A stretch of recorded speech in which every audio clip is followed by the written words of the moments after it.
Hello students, we are continuing with the same lesson of history, the lesson number 3, that is the ruling the rural areas. Okay, so we have already learnt the previous two parts. In that two parts we have completed the revenue collection systems which were newly introduced by the Britishers.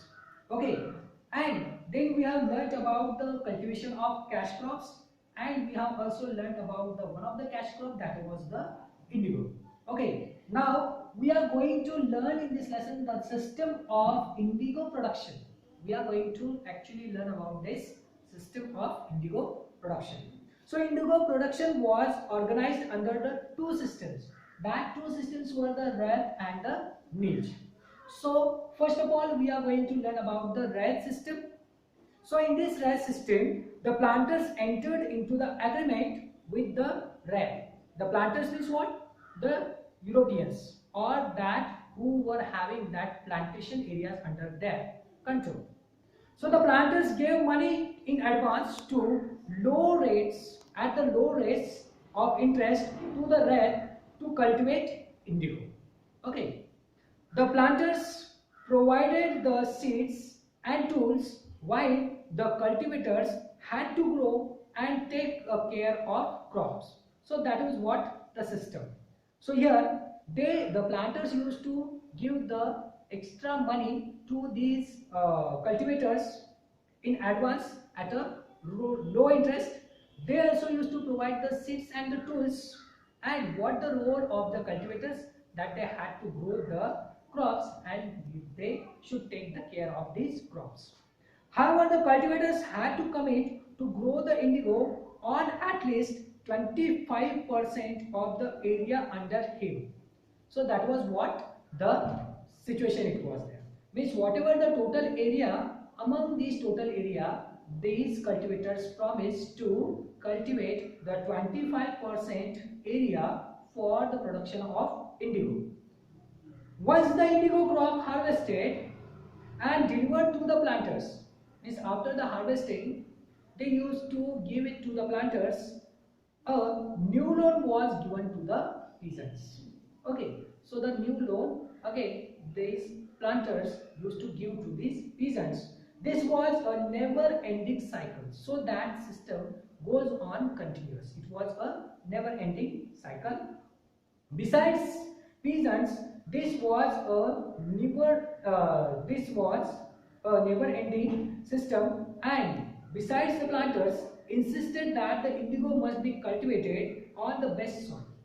So for the best production of indigo, they insisted the farmers to grow it on a best soil, which exhausted the soil. So the fertility of soil declined, and as a result, after taking an indigo harvest, the farmers were unable to grow the rice on the same piece of land. So the land deteriorated. The next system, that was the niche system. So niche was another system of indigo cultivation, and in which the planters bought or rented the land to grow indigo. So here in the Red system, what? The land was with the peasants only, and only the investment was made by the planters. Here the planters, in this system, the planters used to buy the land or rented that land to grow the indigo. They personally owned the equipment and like the plows and carts, etc. They hired the peasants on the daily wages to produce, means in the form of a labor. They used to hire the peasants and transported that indigo.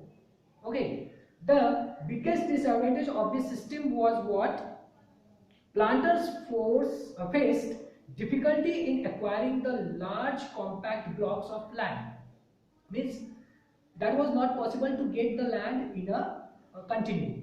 Okay, means the large blocks of land was not available to expand the indigo production.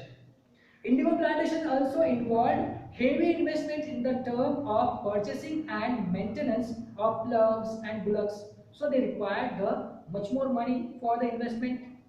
They could not get the supplies from the peasants, and was a shortage of laborers too. Okay, there was a shortage of the laborers also. So this was because precisely around the same time of the year, the farmers were engaged in the rice cultivation as well. So this was not so useful for the planters. Now we are going to learn about the Indigo rebellions which happened in 1859-60.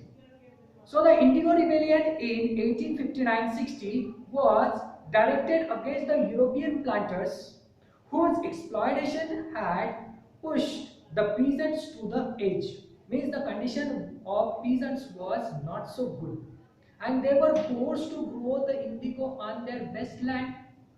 The Red refused to pay the rates, attacked planters and Gomastas, means the agents of planters.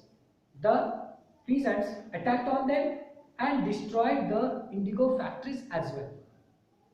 Women also actively participated in these rebellions against the indigo planters, only because of they were not so happy with this system. A surprising aspect of this rebellion was that it got the support from the Bengali educated class. Means these educated class also supported for these rebels who had otherwise shown no interest in the earlier peasants movements. They were not so interested in that peasant movements, but now they supported it. The newspapers reported against the atrocities of the planters. The newspapers also spread that news among the people that how the planters are exploited them. Then the next point, that is what at some places the local zamindars and the village headman who were forced to sign that contract. The planters made them forced to sign the contract with the indigo planters and mobilize the rents. So officials of the government intervened to bring the situation under control. So finally, the government intervened in this situation, and an indigo commission was set up which held the planters guilty of intention operation in the indigo plantation. Okay, so the planters found guilty and it thereafter declared that Reds could not be forced to cultivate indigo in Bengal, and after these indigo planters shifted their operation to Champaran and Darbhanga in present day Bihar. Means these planters moved towards these areas, Champaran and Darbhanga. So in 1866-68, Darbhanga and Champaran in Bihar saw the strong agitation by the Neel farmers. Okay, so there was also a strong agitation by these farmers, and finally blow to indigo plantations was discovery of synthetic dye. So afterwards, a synthetic dye started to use for dyeing the cloth, and however, indigo plantation continued in Bihar. In 1917, Mahatma Gandhi's visit to Champaran marked the beginning of the movement against the indigo planters. So this is how we have completed the lesson. Okay, thank you.